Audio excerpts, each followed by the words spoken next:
السلام عليكم احبابي، كنتمنىكم تكونوا بخير وعلى خير وبأتم الصحه يا رب العالمين والعافيه يا رب. اليوم غادي نقدم لكم واحد الحلوى للناس اللي مرض بدا السكري، الله يجعل ربي يشافيهم ويعافيهم. نزولا عن الطلب ديال المتتبعين، بزاف ديال الناس قالوا لي علاش ما تقدميش هكا حلويات للناس اللي مرض، وداكشي علاش اليوم لبيت الطلب، وكنتمنى ان شاء الله نكون عند حسن الظن ديالكم. اليوم غندخلوا الموني ديال الناس المرضى، غندخلوا لهم حليوات بسكر طبيعي 100%، حتى هما ياكلوا حلوى، علاش لا. كنتمنى الشفاء العاجل لجميع المرضى يا رب العالمين. وشكرا لكم على التتبع والمتابعه والكومونتير وعلى التحفيز اللي كتحفزوني، وبزاف ديال الحوايج اش ما قلت بحقكم راه قليل. شكرا شكرا شكرا. والقناه راه بدات كتكبر بكم نتومايا. ندوز ونحضروا هاد الوصفه اللي هي سهله بزاف، وكنتمنى تنول الرضا ديالكم. شكرا.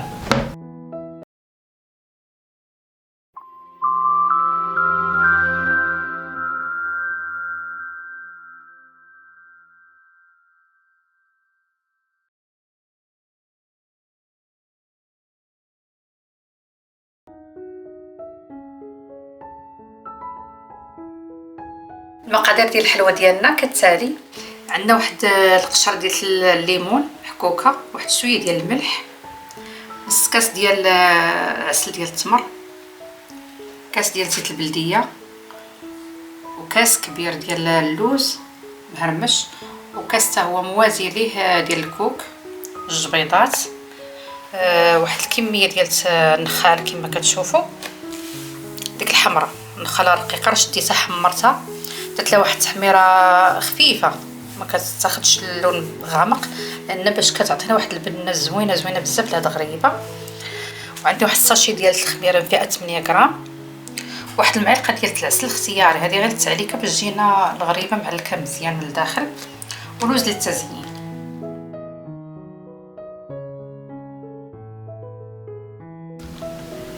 نبداو على بركه الله. غنديروا واحد جوج بيضات، الا كانوا بلديين من الاحسن، ما كانوش نديروا روميين ماشي مشكل. اللوز طبعا مهرمش وخضر بقشورو، اللي ما لقاش اللوز يدير كاوكاو.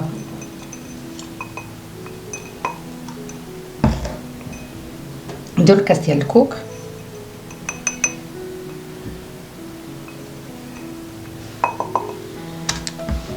ونديرو هاد القشر ديال الحامض مع المليح،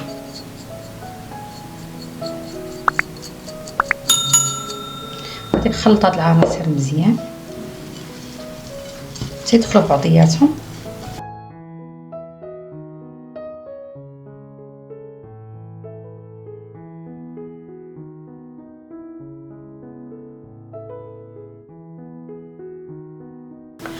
غادي ندير العسل ديال التمر.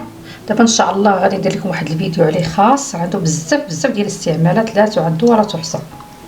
راه ما يمكنش تكون الكوزينه ما فيهاش هذا العسل ديال التمر، لان الفوائد ديالو كثيره بزاف، ماشي غير بالنسبه للناس المرضى بالسكري، حتى للدراري الصغار كنحليو به الحليب كيجي زوين. المهم عنده بزاف ديال الاستعمالات. ان شاء الله في الفيديوهات القادمه غادي نوري لكم بزاف ديال الطرق. كنزيدو حتى هاد العسيله، هذه اختياري كما قلت لكم، لان ما دايرين فيها لا سكر لا حتى شي حاجه، كلشي هاد السكريات طبيعيه 100%.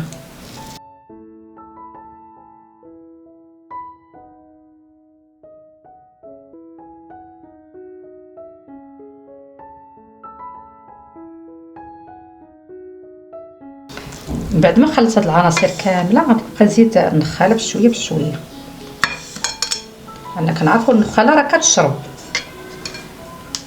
وما طون نزيد هاد الخنيشه ديال الخماره.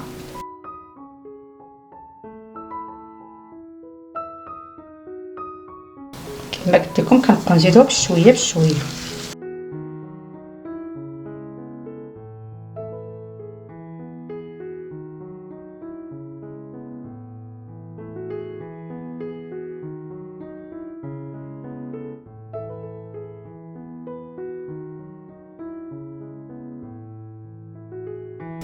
غير انفو تشكل لينا ككره صافي كنحبسو.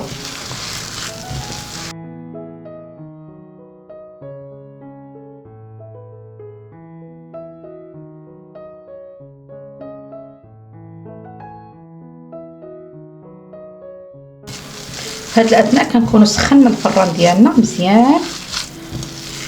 ملي غنرميو الغريبه ديالنا غنقصو عليه. غادي نفك يدي ان شاء الله ونرجع معكم. في هذه الاثناء غادي نشكل فيها كويرات صغار لا متوسطين على حسب كل واحد كيفاش كيبغي، الغريبه كبيره ولا صغيره.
ملي كملتها في التشكيل كورتها بحال هكذا، غادي ندوزها في هذه النخاله اللي قلت اللي كانت محمره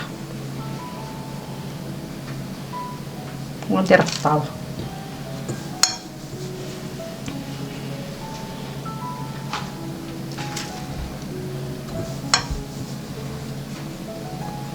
كنعاود نفيكسي عليها مزيان، كنكركبها بحال هكا باش كتفيكسي على ديك النخاله كما شفتوا. ندير واحد شويه كنكتي عليها شويه.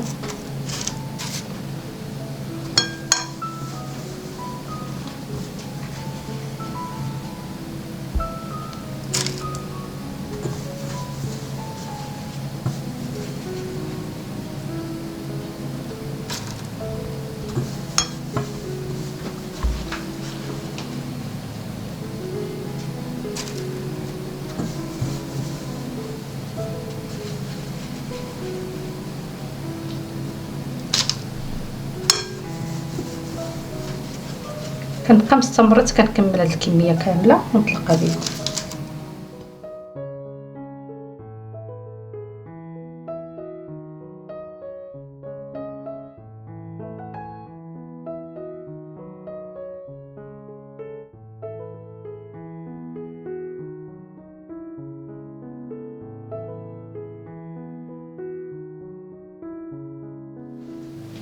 ملي كملتها في التستاف غادي نشد واحد شويه ديال البيض وندير فيه اللوز باش كيتسكو ولا ماشي. كتديروا اللوز من بعد ما كطيب كتبدا تحيد لنا من الغريبه. غنبدا نستفها بحال هكا، غادي نورك عليها باش هي تعطينا ديك التشقيق.